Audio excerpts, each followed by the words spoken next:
Hey everybody, welcome in to the week 12. Oh my goodness, week 12 waiver wire live stream. I am Dan Harris. If you do not know who I am by now, welcome to our YouTube channel because I'm on it nonstop, unfortunately, for all of you. We have a great guest today to help us walk through the waiver wire in a very, very big week. Yates was not able to make it, so we brought in somebody who's like 8 times as good. So you're welcome. It's Lauren Carpenter. She is from absolutely everywhere. I'm going to let her introduce herself because I won't do it justice. She does some work for us, Roto World, all the good stuff. You can find her on Twitter at Stepmom Lauren. Lauren, thank you for coming in. Oh my gosh, thank you for having me. It's my pleasure to be here. But yeah, I kind of float around there on the interwebs. But yeah, you guys can find my work obviously with us. I write the 5 burning questions every single week, which will be coming out either Wednesday, maybe Thursday morning, jam-packed Thursday morning for Thanksgiving. I also write for the Fantasy Footballers and also for Roto World. You're everywhere. You're taking over the entire world. I don't even know who I am anymore. I know. It's crazy. It's crazy. Well, I'm glad you write for us, and I'm glad you are here because it's a big waiver wire week. Now, I don't know about you. There are a couple of intriguing names, a couple of people that I think even this late can make a huge difference. And let's just put it out there. If you are still interested in fantasy football at this point, you are probably doing pretty well in your league, right? You're at least in contention, right? But even so, I feel like there are a couple of names out there. What do you think that can actually help people, even if they've got squads that are strong enough to make the playoffs at this point, don't you think? Oh, yeah, absolutely. And if you're not going to the playoffs, don't give up. There is something so, I don't know, like juicy and awesome about playing spoiler for somebody else who wants to get into the playoffs. Don't give up quite yet. Oh, yeah. Fight to the end. Don't forget, you're going to be at one point one of those teams that is trying to get in and you need someone to lose, and they're playing a team that's in like 9th and doesn't really have a shot, and they don't set their lineup, and it's going to really annoy you. So if you're that person this time, set your lineup. All right, before we get into our top waiver wire pickup of the week, I want to remind everybody, if you are watching this and you have not yet subscribed to the YouTube channel that you are watching, please click the subscribe button right now. It's a very, very easy way to show support for the show, to show support for what we do, to show support for Lauren for coming on. And obviously, if we get new subscribers, it's all going to be her because I just basically lose them. Okay, let's start in, Lauren. Let's start with your top overall waiver wire pickup of the week. Who is it? Oh my gosh. Okay, so this was a little tough because I have one name, but then I don't like it. I'm not quite sure why. I know, but there's kind of an obvious one I feel is low hanging fruit that I want to shout out as a beware, and that's going to be Gus Edwards. So I totally understand he's the only running back in town right now because J.K. Dobbins and Mark Ingram are on COVID-19 reserve. They have no eligibility to play because they play on Thursday, so they can't go past, let's say, just contact tracing. We don't even know if they're positive or not. Gus Edwards is facing a very, very stout defense against the Steelers. And then I think his next 2 matchups, too, are not very good.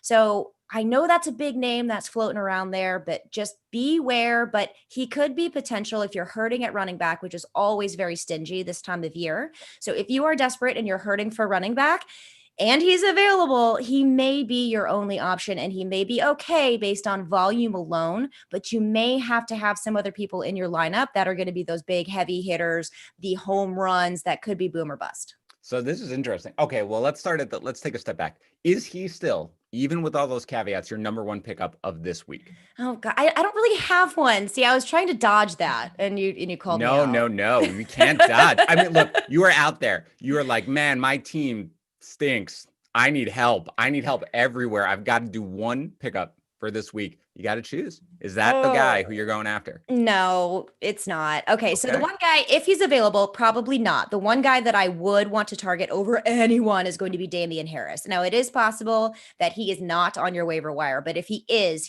going to be my number 1 priority to pick him up, and he's going to be my fab big chunk, if not the rest, although I don't really want to spend all the rest of my fab quite yet, is going to be Damian Harris. Okay. So I think there are 2 things. One, let's talk about how much fab, because I think at this point, I really don't even love giving the percentages of fab, right? I hate it. Because it's irrelevant. Okay. You spend 90% of your fab if you absolutely need a running back or whatever, or if you have a lot of fab and you've saved it up, spend the highest bid that anybody else can do plus 1. Just do that. So the percentage of the bids are not something I really love.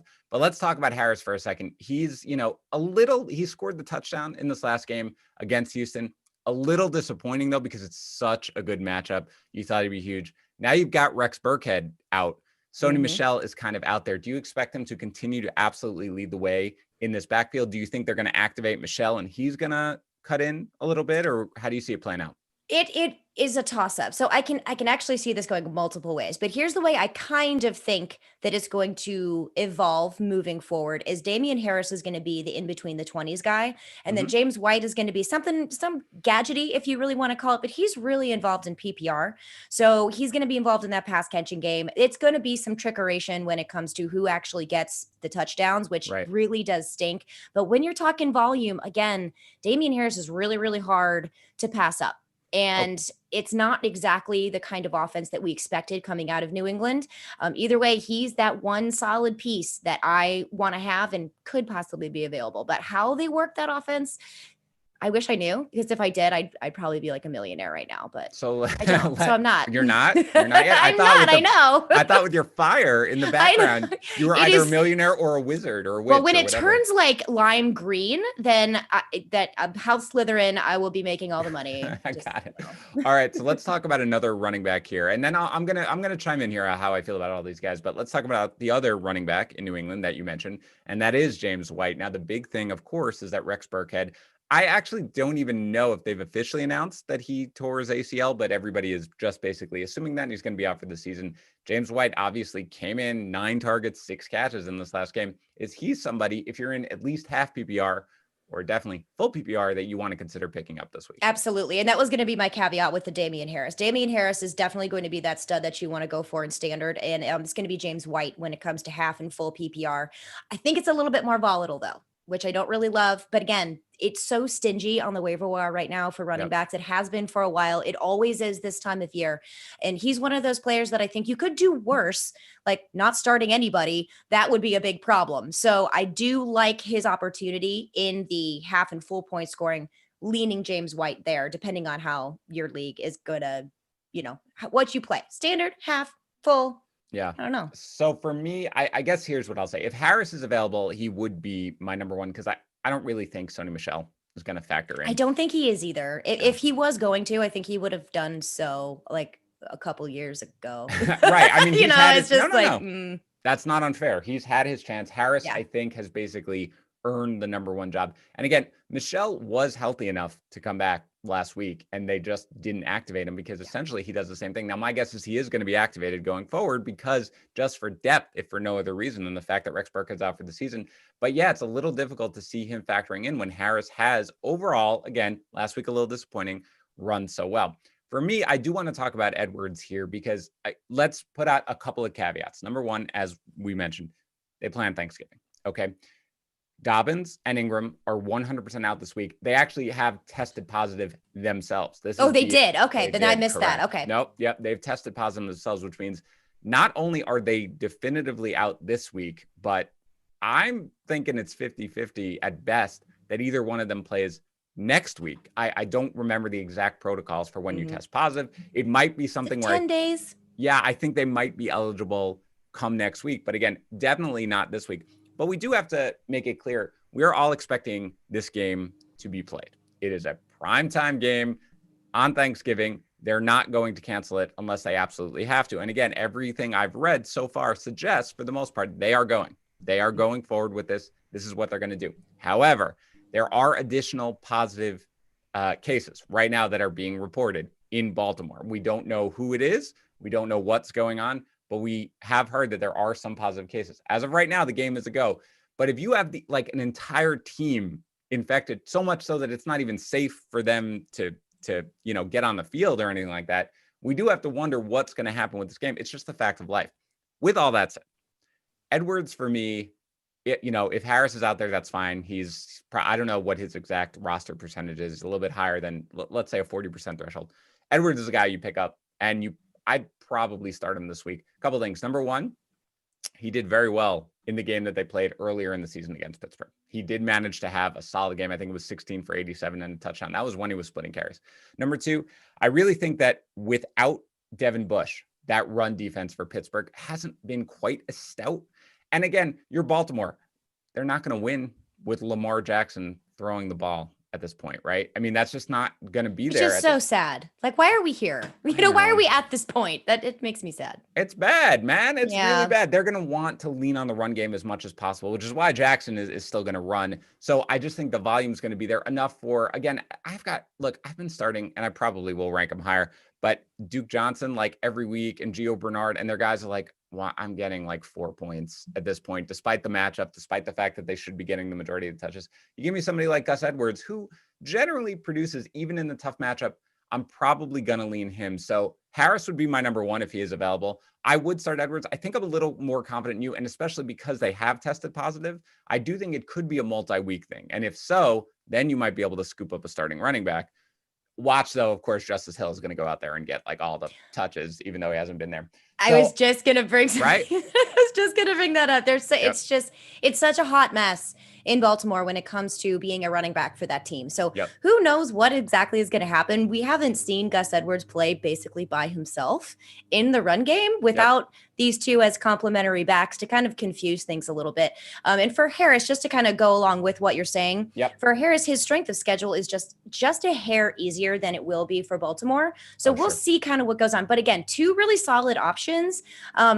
In a waiver wire that is very, very stingy and kind of stinky and gross at the position. This is a bad one. We don't have to. We don't have to use euphemisms. We can say it. It's a bad waiver wire week. It sucks. It sucks. But whatever. It doesn't matter. You do have. If Harris is out there and Edwards is out there, I'm like, okay, these are at least guys who I could see fantasy managers saying, all right, well, I can get away with starting this. And White in a PPR league. Although, look, I'm going to make it clear. I don't want a piece of really that part of the Patriots run game. White has done little. Burkhead was producing, but only really recently. I don't know that the thing where you're dependent. This isn't Tom Brady's offense anymore. Right. It's not the same. So I'm going to throw out another name for you at running back because I want to ask you about him, even though he plays for a terrible team and Tags basically refuses to ever talk about the Jets, which is correct. But I do want to know whether or not you have any interest whatsoever in Frank Gore, given that LaMichael Pirine is going to be out here for this game at least, and probably several games. It's a terrible offense. Terrible. Although they've looked quasi almost sort of competent with Joe Flacco as the quarterback.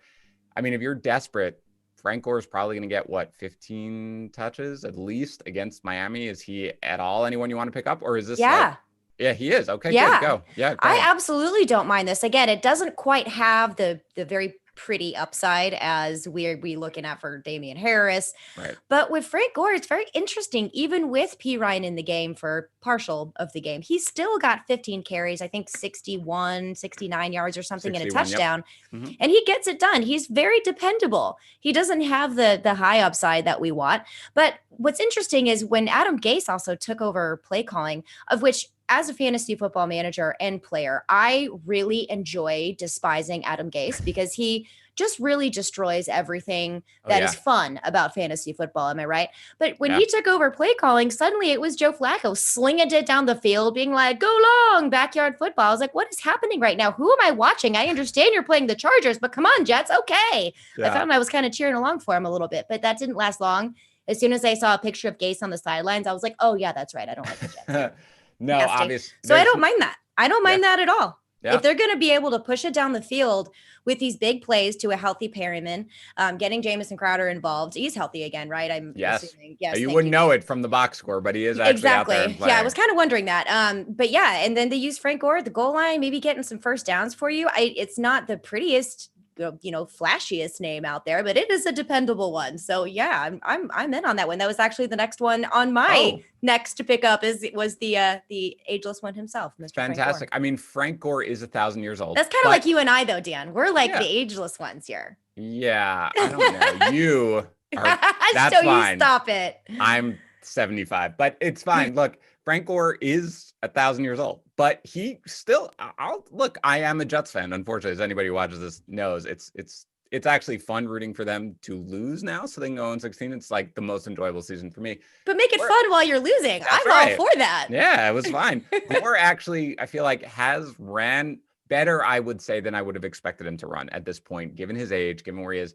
And Gase is going to keep going to him. And especially with Pirine out. Yeah, he's kind of like the gross non-upside, but there are sometimes those players are the people who win you weeks. The guys who like, I know I'm not going to get the ceiling play here. You don't need the ceiling play every single time. Exactly. Sometimes you just need carries. Let me throw one other guy out there. Scored a touchdown last night. Didn't get a ton of carries. Didn't get a ton of work. I guess he's still third in the pecking order in that Rams backfield, but that's Cam Akers. He's a guy who fantasy managers have Are completely. you reading my mind, Dan? I think Yes. you are. I have your rankings right in front of me right Literally, here. you're reading Man, my I'm mind. sorry I'm stealing it. I should just let you talk. Error on me. Hosting 101. Go ahead, Cam Akers. Go. Okay. This is one that is a stash speculative ad for me. And I've been saying this since the beginning of the season. I don't like the Ravens backfield because it's such a committee. And I don't like the Rams backfield because it's such a committee. And the way that we saw the touches go, it was Henderson with 8 or 9, and then Akers with, I think, 5. And then Malcolm Brown this time only had 3. It just seems like they waffle around hither and to.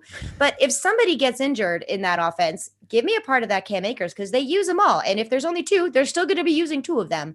And Cam Akers is healthy again, and we really haven't seen the last couple of weeks a healthy Cam Akers on that field trying to get a playoff run, get that push going for the Rams. So I don't mind having a piece of Cam Akers here, not necessarily an auto start, but definitely a pick up and stash just in case there is something there for the playoffs before anyone else in my league can go ahead and get a piece of it. Yeah, so I don't want to see him on the waiver wire if he's in a league. So I will add him if I can. But I think, we had Scott Engel on the Waiver Wire podcast last week. He was all in on Akers. And he was like, I don't even care about anything. I just want to add this guy. I want to see whether or not he can take control of the backfield. I don't think that's going to happen absent an injury, which is something that you did mention. Right. If there is an injury, though, I do think that they will want to feature him more. And for that reason, I would add him in the same way that you add a high-end handcuff to almost any backfield. I realize he may need 2 injuries, but if he gets one of them and if he shows that he is running well, I think he is somebody to add. Not start right away, but certainly somebody to add. Okay, I'm not going to steal anybody else. Is there any other running back that you were looking to add, or is that pretty much drain the pool? Well, I mean, it does drain the pool for people that are possibly available on the waiver wire based on percentages rostered, but make sure you check and see your waiver wire. Don't just assume that all of these names are taken. Also keep your eye out for Salvin Ahmed as well for the Dolphins. Yeah. I understand that Myles Gaskin is coming back, but his restarting role, if you will, is not 100% guaranteed. And Ahmed basically caused Jordan Howard to get fired. And Matt Breida took a back seat to him. So I don't know if Myles Gaskin is really going to be the one moving forward in that offense. Some people may be afraid that he is, and he may be available on your waiver wire. And that is someone who I would pick up as well. To be fair, Jordan Howard probably caused himself to be fired, but let's just blame somebody else, poor Jordan Howard. And I think the biggest thing to say is that everybody just expected Gaskin to miss 3 weeks. I've not seen the practice reports yet or any estimation yet. They haven't practiced, but any estimation yet. But Brian Flores said heading into last week's game that Gaskin does not yet even have a timetable. So people were kind of moving on from Ahmed, but I would be on the lookout just in case. Cause I do think you can get away with starting him. Not the greatest matchup against the Jets from a run defense standpoint, but they do allow a lot of rushing touchdowns. And so he is definitely somebody. The other thing that I will mention, cause you kind of brought it up, pay attention. Even if you're looking at your waiver wire right now, people are going to be making moves right now. People need to win now. If you need to win now, right? This is when people drop the stashes, drop the people who you're like, ooh, I'll add that guy. I'm in good shape. I don't need to start him right now. I want to add that guy. Be on the lookout for that. Don't just, tune out once you make your initial waiver wire claims. Make sure you are looking for that. Yes. Overall. Also, never, ever, ever forget to take a look at who your league mates dropped. Drop it. Literally, they are going to be like, no, blah, blah, blah. So Wednesday morning, look at who you got and then immediately look at who's available to pick up. Just do it that quick. Absolutely. Okay, we're going to go into wide receivers here, but reminder, if you are watching this, if you are not yet subscribed to our YouTube channel, go ahead and click the subscribe button, click the like button if you like, whatever, do all the good stuff. That is an easy way to help support us. All right, Lauren, go to wide receivers. Who is your number 1 wide receiver pickup? Okay, I can't even believe that I'm saying this, considering that half of my friends are all Eagles fans, but are we sleeping on Nelson Aguilar? What is going on? Yeah, Nelson Aguilar is... I don't understand because I watch him half the time and he drops drop is too heavy, but he doesn't pull in catches that are otherwise seemingly catchable for somebody whose sole job in life is to catch a football, but he produces almost every single week. Yeah, and without fouling. if you look at his numbers and who the Raiders have had to play and where his production comes from, there is a trend that is noticeable with Aguilar. So if you're on the fence about whether or not that you need to pick him up, he is a home run hitter type of player that is that boom or bust that I mentioned earlier in the show. So he's not going to be a 100% guaranteed producer for you. But if the Raiders are playing against a high flying offense that forces them to throw the ball down the field, they are going to be targeting Nelson Aguilar. That is who they're looking at. He is the one that stretches the field because defenses are going to have to scheme between Henry Ruggs, Nelson Aguilar, and then Hunter Renfrow, who always every single time I say his name, I feel like I should be saying something from Scooby-Doo. Like Renfrow every single time. So I can't say his name without thinking of Scooby-Doo. Yeah. So I really like him as being a home run type of hitter, a little bit more safe, and really, really looking into the forward projection, if you will, is going to be the Giants wide receiving core because their strength of schedule is absolutely juicy moving forward. It's awesome. So whether or not it's going to be Sterling Shepard or Darius Slayton, of whom I like both of them equally. Slayton maybe just a little bit more, but sometimes I like Shepard more too. So I'm just going to lump them all together and just leave it at that. So I really like the Giants moving forward. So I think they might be slightly safer-ish. And Aguilar is going to be that big home run hitter that, like I said, is going to be a little bit more boom or bust for you. Well, both teams have really favorable matchups coming up for the pass. I mean, the Giants get Cincinnati this week. If you get, I don't know, 5-6 targets against Cincinnati, which, by the way, Shepard does without fail. That's what he does. He'll get you the 6 targets. You will succeed against Cincinnati. So this week in particular is good. Then they get Seattle. We know all about how they struggle against the pass.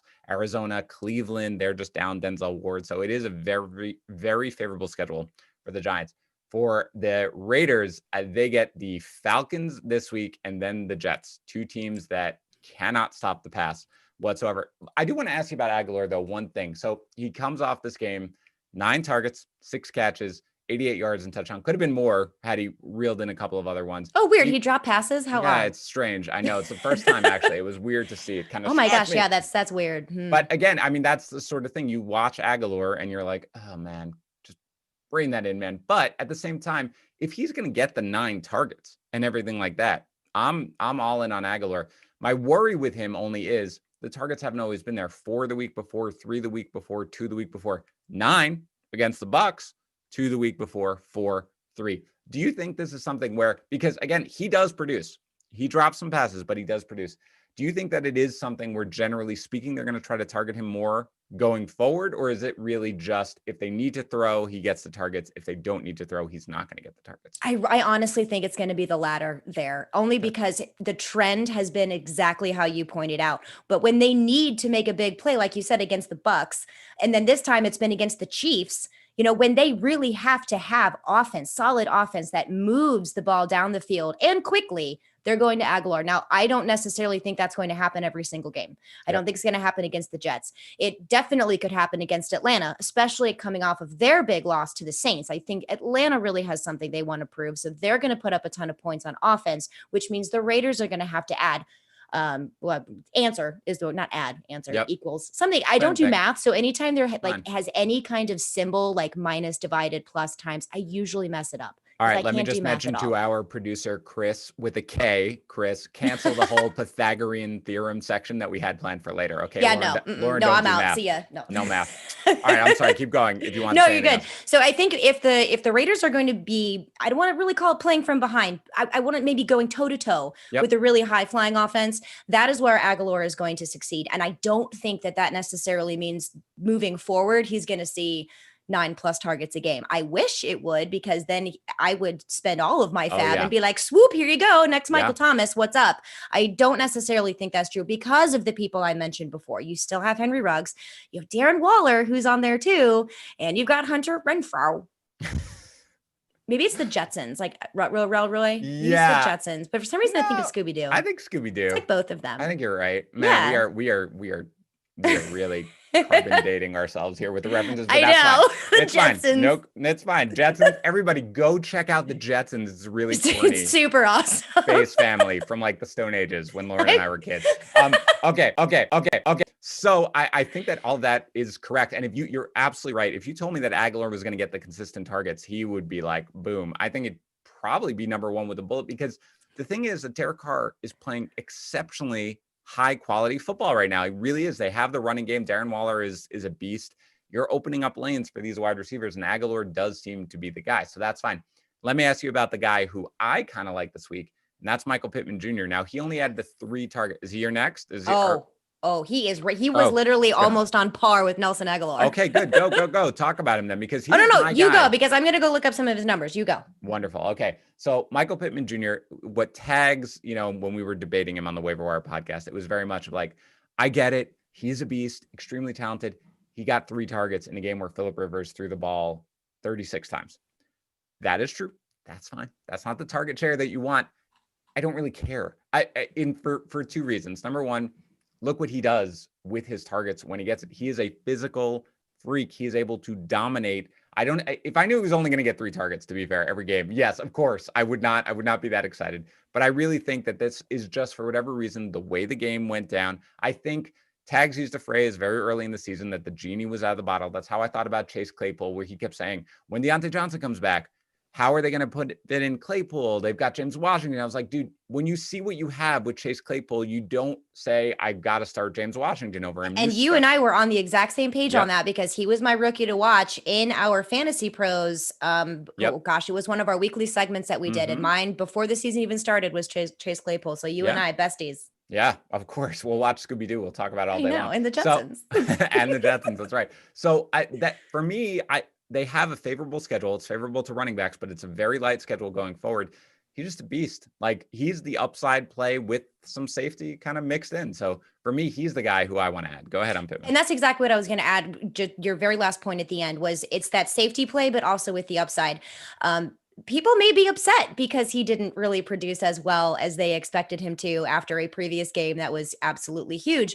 This is not an indictment on Michael Pittman. This is an indictment on fantasy football, because if anybody drops him, this is your chance to go pick him up. And let me just give you an idea of what their upcoming schedule looks like, because you have a chance to get a solid wide receiver too. And he could be your flex if you've got really good other wide receivers as well.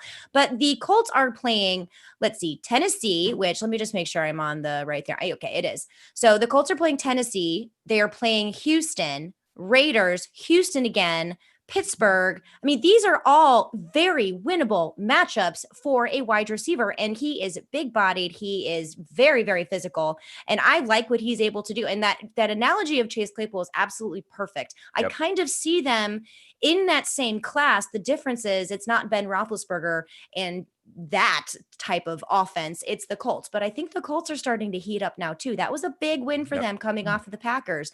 And that is going to generate momentum, which is going to help generate offense, which is going to help Phillip Rivers with a little bit more confidence and hopefully keep the turnovers down, like when it was on the Chargers. Absolutely. But we won't talk about that.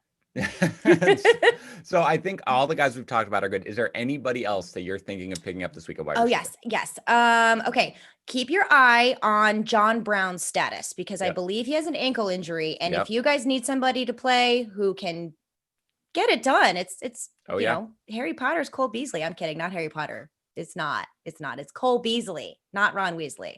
But Cole Beasley is one you can look at, especially if you're in deeper leagues, if you're desperate.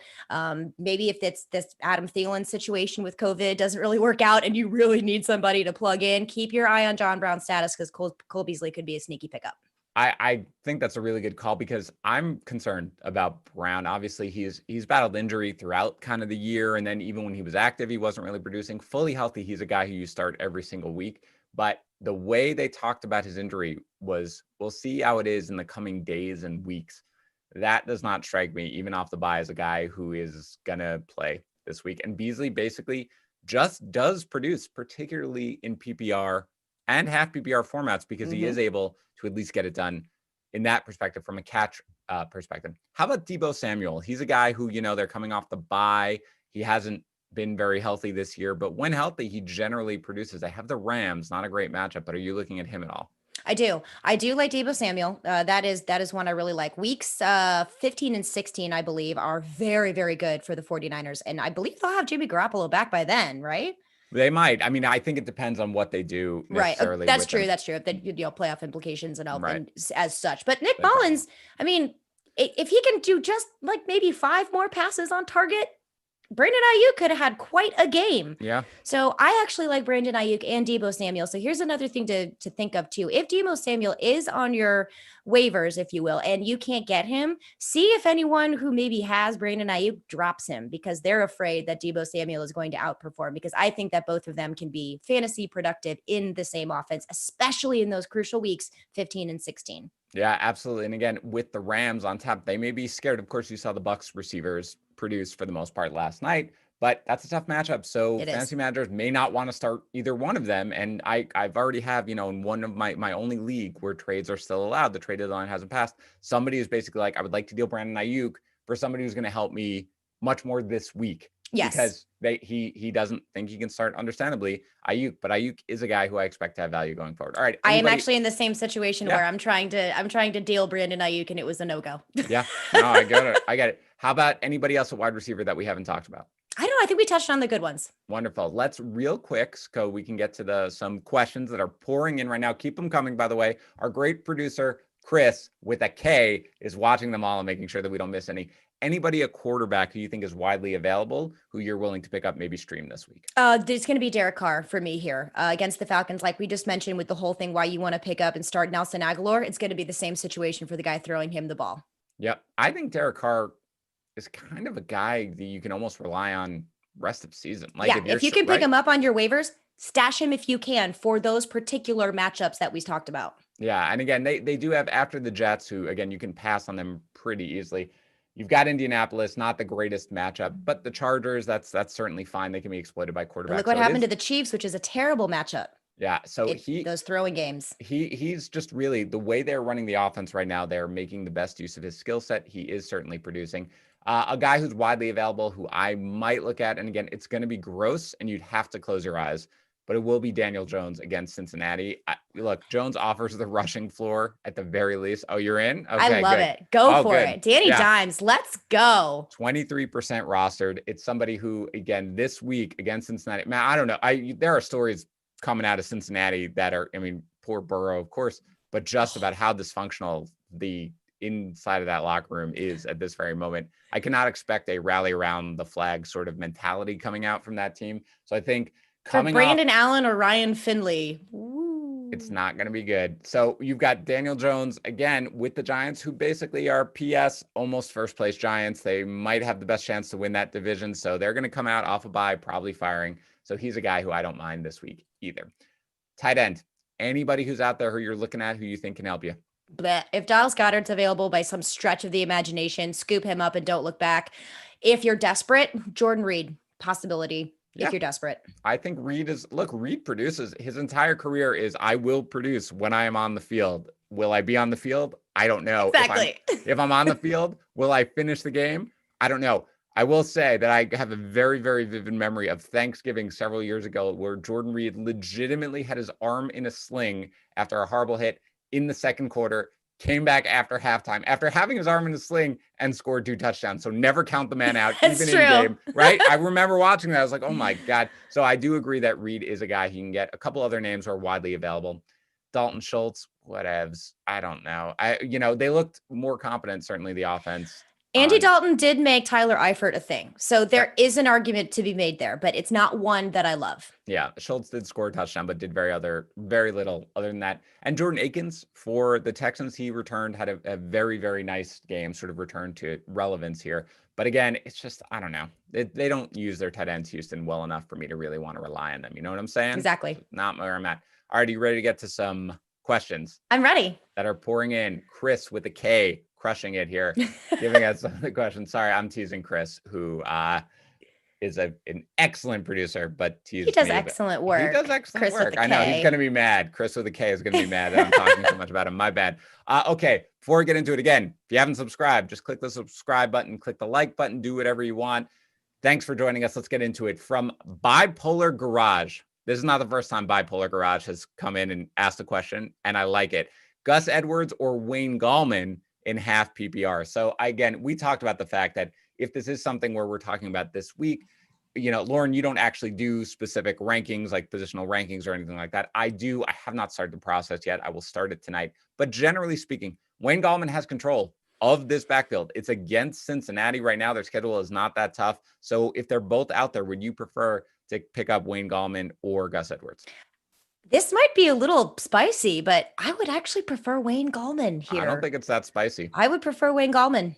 I don't think it's that spicy. And now, if you're talking about this week, it's a great matchup. They do have Seattle next week. They are tough generally against running backs. But yeah, he has succeeded nonstop in the tough matchups. Anyway, the Bucks, Washington, Philadelphia. It's Wayne Gallman season. That's what 2020 is. Wayne Gallman and Kalen Ballage ride them to the championship all day long. And let's keep Devontae Freeman off the field. I mean, if you see Devonta Freeman cut into Wayne Gallman's work at any point, even after he comes off IR, I'm leaving. I'm done with fantasy football.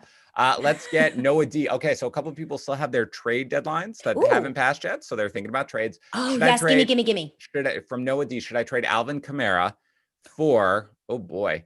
All right, he says Henry, so I don't know if it's Derrick Henry or Hunter Henry, because it makes a little bit of a difference, obviously. Right. But, the other two in the trade are Justin Herbert and AJ Brown. So if it's Derrick Henry, Justin Herbert, and AJ Brown, I don't care who else is out there. Obviously, you're just doing that trade.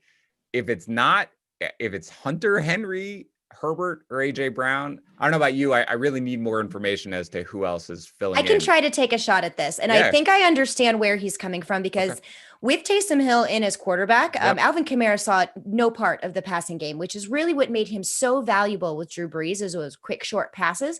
I don't think that that's going to stay, because they are not going to play Atlanta this week, which was just, you can do whatever you want basically with Atlanta. But I understand where you're coming from. And Kamara also does a very, very difficult schedule coming up. So I get this. And Derrick Henry, if that's the Henry we're talking about here, has a very favorable matchup. So with the other pieces aside, if we're talking about Kamara for Henry, I don't hate it, but there has to be more pieces to make me want to get rid of Alvin Kamara. I don't care who's a quarterback. I don't care whatever. Alvin Kamara is going to stay on my team unless I get half of like the opposing person's soul in addition to the trade. Are you ready? I see where that was coming from. Are you ready to yell at me? I'm ready to yell at you. You can yell at me. It's okay. We're allowed to disagree. I think right now, if you offered me, not in PPR is a different story. If you offered me Alvin Kamara straight up for Derrick Henry, I might prefer Derrick Henry in that trade. In standard, I would agree with you. Okay, very absolutely, good. Okay. I would agree with you for sure. Derrick Henry, a smash Derrick Henry if this isn't a standard league. You've got Taysom Hill, who's going to be the starter for at least 2 weeks, yeah. Right? And probably more, because they think Brees probably going to be out. He's just not going to utilize him in the passing game. I mean, I don't want to draw too many conclusions from one game, but still, he's certainly not going to get the passing down work that he was getting with Drew Brees. So yeah, with Derrick Henry, we've talked a little bit about that closing schedule, man. If you're getting to the playoffs, Jacksonville, Detroit, and Green Bay for Derrick Henry, goodness gracious. Yeah. Just, we'll go after it. From T Squire, should I trade Jonnu Smith and DJ Moore to receive Calvin Ridley? Oh, I don't know about that one. I'm going to look that up, because I'm not 100% confident on that one. I think for me, these questions where you have the 2-for-1, number one, I think it kind of depends on who's filling in at tight end for you, right? Because if you're like, I'm going from Jonnu to nobody, then that changes things. Because Jonnu Smith, as much as he's not getting quite the targets he used to, he's still one of the far more valuable tight ends. I think if I'm okay at tight end, I probably would. Because again, you also have Julio Jones, who may not play this coming week, given that he was in and out with a hamstring injury. So if Ridley is going to be the only guy there, I'm willing to go after it, especially against Las Vegas, who you can pass on. So I might be willing to do that, but it probably depends on who you've got at tight end. Somebody passable, then I probably would do that. This trade doesn't jump out at me saying yes in either direction. I feel like this is more conditional, which is the nature of trades. It's always going to depend on team needs for both sides of the trade. Yep. For me personally, would I want to give up a tight end like Jonnu Smith in order to acquire someone like Calvin Ridley when I also have to give up DJ Moore? Those are the questions that I would have to ask myself moving forward, depending on what my depth looks like. I'm kind of on the fence either way, and I can see an argument for both. So I'm going to defer to you on this one, and I'm going to take your spot on that. But all right, I don't know. I need a little more convincing. That's all right. So my spot is, if you have any sort of decent tight end, I would be willing to upgrade from Moore to Ridley in that trade. If you don't, I would just hold tight. From Robbie Carver, he says, I only need a running back for week 13. So doesn't care about this week, only looking ahead. Would you rather pick up J.K. Dobbins, Gus Edwards, or James White? Let's go half PPR. It doesn't say, but half PPR. Ooh. What were the three again, dear? Dobbins, Edwards, White. No. You would just leave all of them out there? We were just talking about them. Just start no one. Yeah. Just start no one. I mean, I think for me, if I have to choose between one of them, I'd probably go with Dobbins, because I do think that Dobbins was about to take control of the backfield, right? He did in this past game. He played way more snaps, got way more touches. And if he is activated from the COVID-19 reserve list, if he does have the negative test, again, I think based on what I understand the protocols are, he can come back for next game if he clears enough, I think. So he would be the guy just because he's like the league winner for me in that week. Other than that, I don't really know. That's why it's so difficult, because for me, James White is going to be out here, which stinks. Yeah. But also you're talking about Gus Edwards or J.K. Dobbins when we don't know what's going to happen in the future on which one is even going to start or even going to play or even going to be active, so we just really, really don't know on that. So those are two that are very tricky. For this one though, I'm going to do my classic, go with your gut on this. Go with your gut and which one you think you need to play. And I think this week is going to be very telling on who it is that you should move for week 13, to play to week 13, if that helps you at all. But I don't like any of those running backs to start. If I had to make my assumption, it would be J.K. Dobbins if he's active, or it would be Gus Edwards if J.K. Dobbins is not. Yep. And if you've got to make the call right now, I'm going with Dobbins just because I'd rather go with the upside. Since I definitely don't need him for this week, I'll just go with Dobbins. And scour your waiver wire for week 13 and hope there's someone you can plug in. So, Lauren, I don't know if you play on ESPN leagues, which I think is the only place where this happened. I certainly do. So I still lost. Oh, all right. Well, Paoki asks, I have Taysom Hill in my tight end slot. If I don't make any changes to my starting lineup, do you know if he's going to stay in that slot until I make a change? I can already tell you. Yeah, I can already tell you he's not. So ESPN has taken away his tight end eligibility. I know this because I have Taysom Hill on my ESPN team, and his eligibility, was waived this morning. So I had to move Taysom Hill out of my tight end position. So no. He is not going to be a tight end. However, he has a pretty gosh darn good matchup coming up against Atlanta again in week 13, and not a bad one coming up. I believe it's against Denver this week. So he's not a bad start at QB if you stream the position or if you are hurting. Remember that. Also, week 13, I think there's two more teams on a bye, which are the Buccaneers and the Panthers. That is correct. Yeah, he's got Denver and then Atlanta again coming up. So he is certainly, with his rushing ability, going to be an option at quarterback. From Nick D. Hey, guys, would you flip Tyler Boyd, and Henderson for Allen Robinson? So you got Darrell Henderson, Tyler Boyd for Allen Robinson. I think this is going to depend on what your running backs look like. But on the offset of this, I kind of want to say yes. And the reason I say this is because Darrell Henderson, like we've mentioned, is in that committee with the Rams. And for me, I would much rather have a reliable piece on my offense that I know is going to be getting targets and touches, Allen Robinson. And in order to get Allen Robinson, if that means another player like Tyler Boyd, who does not have Joe Burrow, which is very upsetting, if that's what it takes to get Allen Robinson on your team, I don't hate it, because you are taking two pieces that you are not sure of and you are turning them into a piece that is a guaranteed auto start every single week unless he's hurt. Cosign. I agree with that. Once Joe Burrow is out, I'm very reluctant to it all. I know. Again, another player I was trying to move was Tyler Boyd. Didn't happen. Yep. And now it's going to be real tough to do it. So if you can do it, Nick D, go do it right away. And he was a trade 4 candidate for me too. And then Joe Burrow got hurt. I'm like, never mind. No, erase. Never said that. SD Joe Hamilton, will Sony Michel be worth anything at all in the New England offense? We touched on a little bit earlier, but I am not optimistic that he's going to contribute at all. How about you? I say no. Now watch him score 3 touchdowns. And then after he scores 3 touchdowns, he is completely worthless the rest of the season. From Caleb Lucas, is Rashad Penny worth a pickup at this point? If you really have a deep bench and you have room to stash for possible, backup concerns, yeah. Other than that, no. Yeah, I'm going to go with no at this point. I mean, I think Carlos Hyde has done enough to show that he can back up Chris Carson. Carson should be back this week. So I'm just not wasting my time. If Penny Which is sad. I like Rashad Penny. I did too. But again, this is week 12. I mean, everybody was optimistic about his status, early in the season. At this point, I can't imagine he's going to come in and be like, wow, here's a guy who I'm ever willing to worth start. From TS, should I drop the Miami DST for the Rams DST? Okay, DST question. So let me give you the schedule here going forward for the Dolphins. They have the Jets this week. Then they have Cincinnati.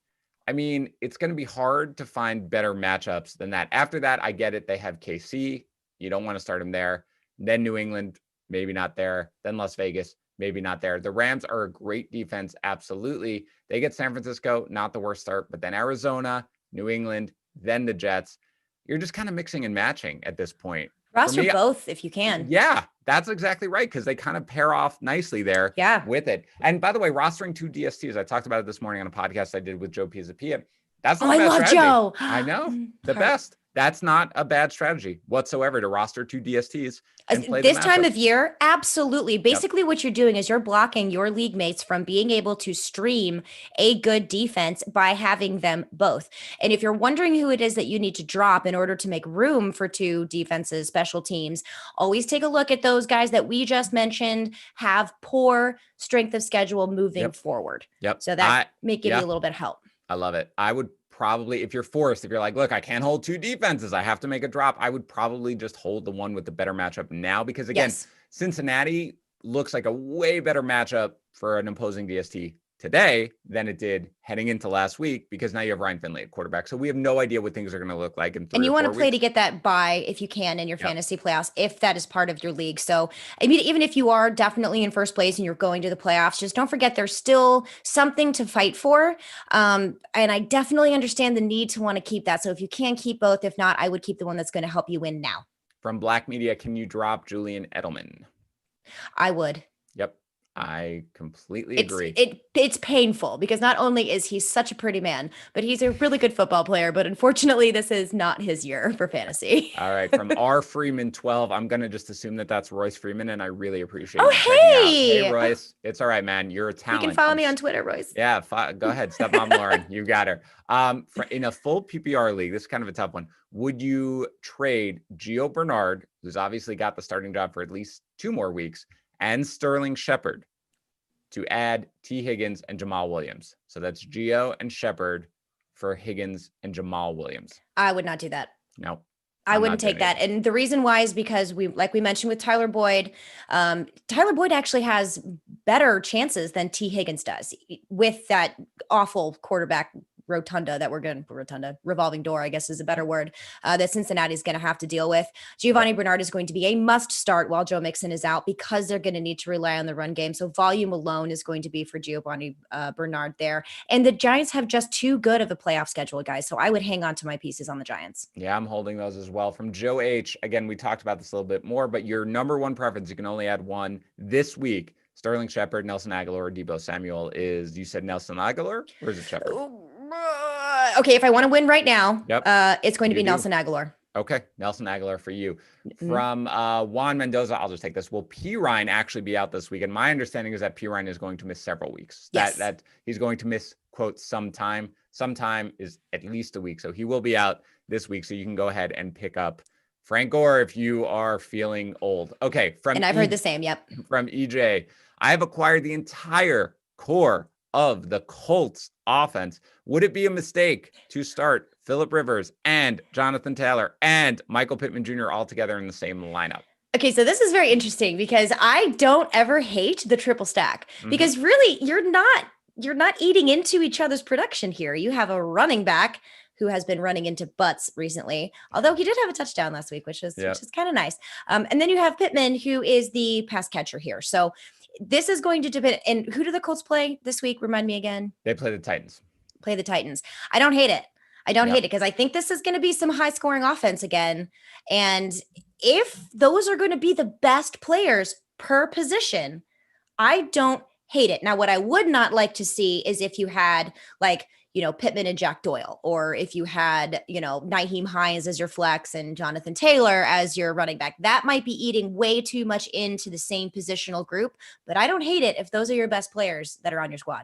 Yeah. And, I'm going to just stress having reservations with Jonathan Taylor. I'm hopeful that this was the breakout game. It wasn't even that impressive necessarily. I know it wasn't that impressive. But he still was the guy on the ground. And again, this schedule, Tennessee, Houston, Las Vegas, Houston, come on. Well, next week is going to be Nyheim Hines, though. That's the problem. That's the thing. You know that it's going to be Jonathan Taylor. It's going to get 4 touches for 8 yards, and Nyheim Hines is going to score 6 touchdowns. And then, here comes Jordan Wilkins with 2 touchdowns. It's going to be the absolute worst. So in that sense, I would be worried about it. And again, Phillip Rivers is just not in a top 12 quarterback situation. But if they are your best options, I'll say I don't hate, like you said, I don't hate the triple stack whatsoever. From Charlie Y, what are your thoughts on Clyde Edwards-Helaire? What do you do with him? Are you confident in starting him every week? Yes. Yeah. I am. Just understand, based on matchup, it may be a situation where you temper your expectations and you put different pieces maybe in at wide receiver or at flex that are going to be a little bit more swing for the fences, like a Nelson Aguilar, as opposed to someone who has a much higher floor. But I am never going to sit Clyde Edwards-Helaire and watch him score a ton of points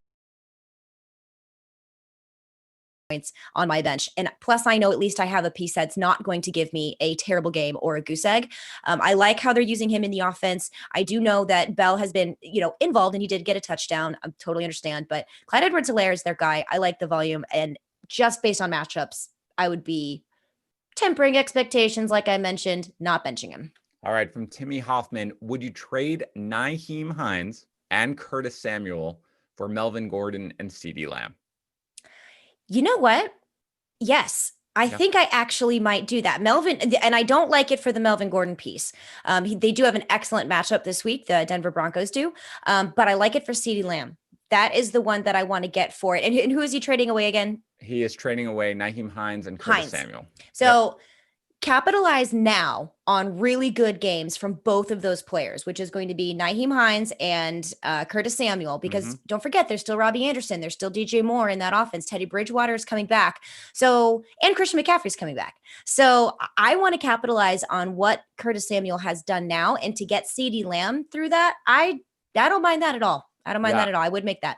Yeah, I think you're upgrading in both, but I'm not relying on Nyheim Hines. I'm just not there's just no scenario. If there is going to be a Colts running back that I'm going to start, it's going to be Jonathan Taylor. No, it's Jonathan Taylor, and I'm going to kill myself. That really is where we are, right? It's not going to be Hines. It's not going to be Hines. Hines will have the occasional big game, but I'm never going to feel comfortable starting him. Melvin Gordon, I probably won't love starting at various points, but I will throw him out there. And I do think that with Andy Dalton back, CeeDee Lamb is an upgrade over Curtis Samuel, or at the very least, a wash. So I would make that trade. Let's talk about another Denver running back here from Plays, however you want to pronounce it. Should I pick up Phillip Lindsay if he's available? I would as well. But just understand, this is going to be another temper your expectations. Melvin Gordon did get the 2 touchdowns, nearly 3, except he fumbled, shocking.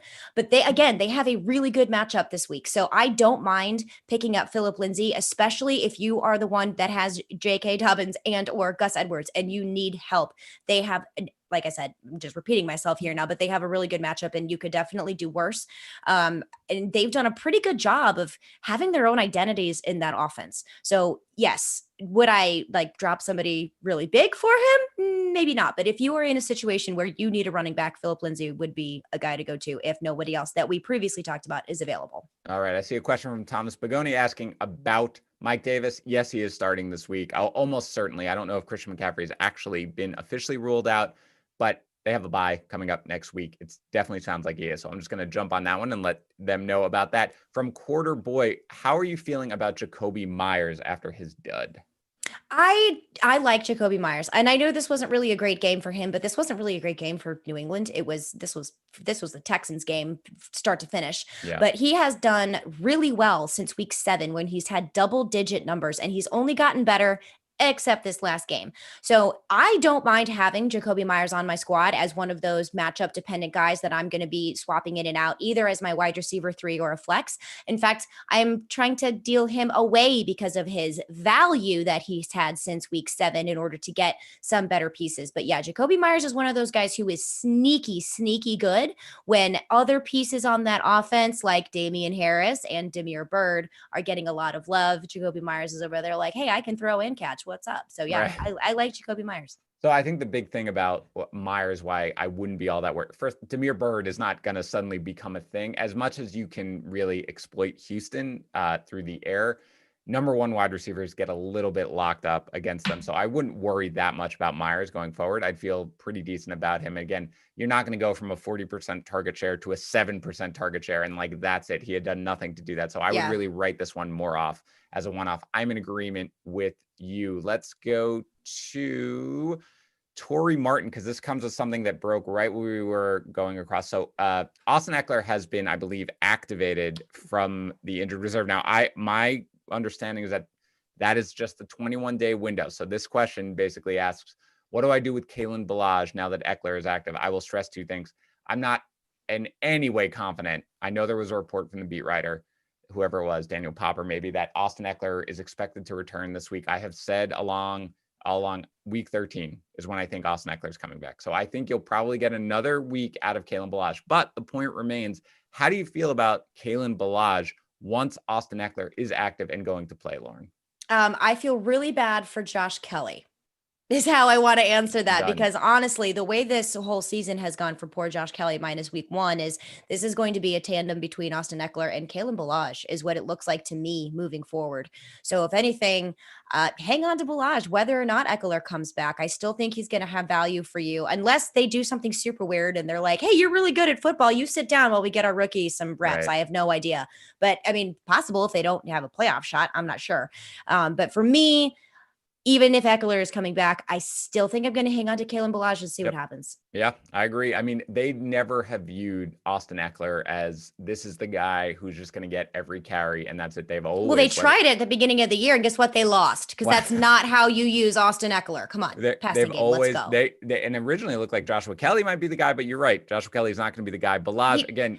Get away from Adam Gase. Jonathan Taylor-itis running into butts. Stop it. Not working. Hit the hole. What are you doing? Jeez. Not working. Okay. Let me find the question. Okay. DP, can you all talk about James Conner, please? So fantasy managers out there, look, Conner was coming off 3 really, really bad games. He wasn't doing anything. He looked great in this game against Jacksonville, which, by the way, is not the easiest run defense. They're much easier to pass on. Looked great. Got, unfortunately, Benny Snell stole the goal line touchdown. So Vultured. The worst. But it's a fair point here that, they have Baltimore coming up on Thursday, assuming that game gets played. The Steelers are undefeated at just passing. That's what you're going to see, passing nonstop. So how do you feel about James Conner here going forward as we head into the playoffs? I'm sorry, who is this James Conner? Because I don't recall seeing him on the field. Yeah. I'm kidding. I'm just being sarcastic. No, I know.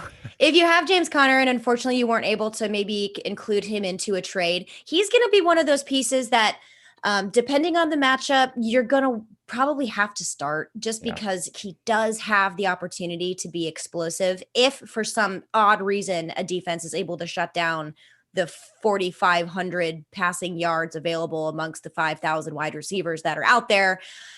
But yeah, it stinks. That's how I feel about it.